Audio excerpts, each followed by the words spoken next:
Olá, eu me chamo Letícia Leite, sou estudante de Publicidade e Propaganda e, junto com a Beatriz Mofato, eu fiquei responsável pelo Instagram da nossa personagem Yara. Boa noite, eu sou a Beatriz Mofato, estudante de Publicidade e Propaganda e fiquei responsável por atuar como Yara Teruskin e contar um pouco da experiência dela nessa quarentena pelo Instagram da nossa personagem.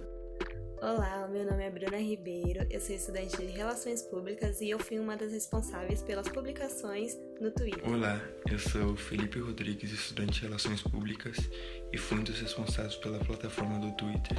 Oi, eu me chamo Juliane Vinco, sou estudante de Relações Públicas e fui uma das responsáveis pelo blog. Oi, pessoal, meu nome é Tandara Lira, eu estudo Publicidade e Propaganda e eu fui uma das responsáveis pelo blog. Nossa narrativa tem como foco mostrar as circunstâncias de algumas pessoas durante um período de pandemia. As situações presentes na história foram inspiradas em cenários reais. Buscamos representar, com 2 personagens, esses acontecimentos. Alguns eventos ficcionais acabaram acontecendo de verdade em nossa sociedade. Nossos personagens são a Yara Teruskin e o Lucas Silva. Yara é uma blogueira de 25 anos. Em suas redes sociais, ela dá dicas de moda e estilo de vida.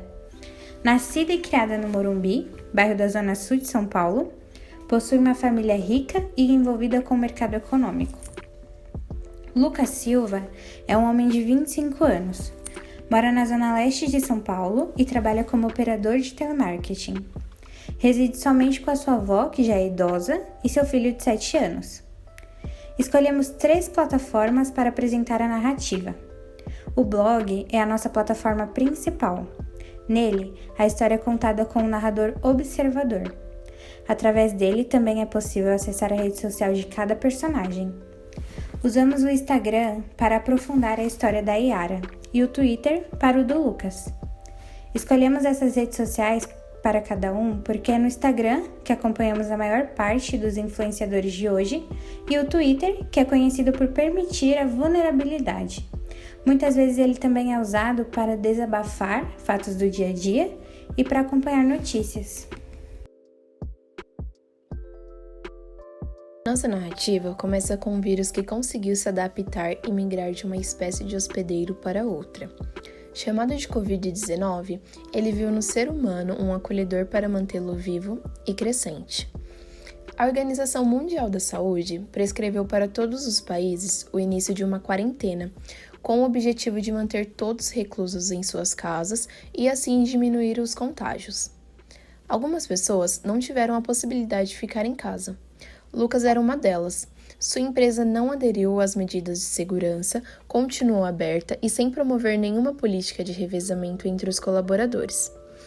Porém, mesmo tendo que sair para trabalhar, Lucas cumpre todas as outras medidas preventivas da doença, como lavar as mãos, usar a máscara e desinfetar objetos pessoais. Ele pesquisa sobre o assunto, apoia as pessoas a ficarem em casa e informa através da internet os cuidados de situações que descobre e enfrenta. Além disso, ele também precisa lidar com as aulas online do filho e os cuidados com a sua avó, de 68 anos e diabética, parte do grupo mais vulnerável ao vírus. Presenciando de perto as consequências da pandemia, de forma virtual, ele informava o bairro sobre a importância de ficar em casa, pois em um mundo em que ainda não tinha vacina ou remédios específicos para o combate, essa era a ação mais eficaz para se proteger. Por outro lado, Yara tinha como principal motivo de preocupação suas viagens e eventos que foram cancelados. Roteiros e books de fotos alimentavam as redes sociais da influencer. Sem essas atividades, ela possuía dificuldades de manter o engajamento de suas publicações.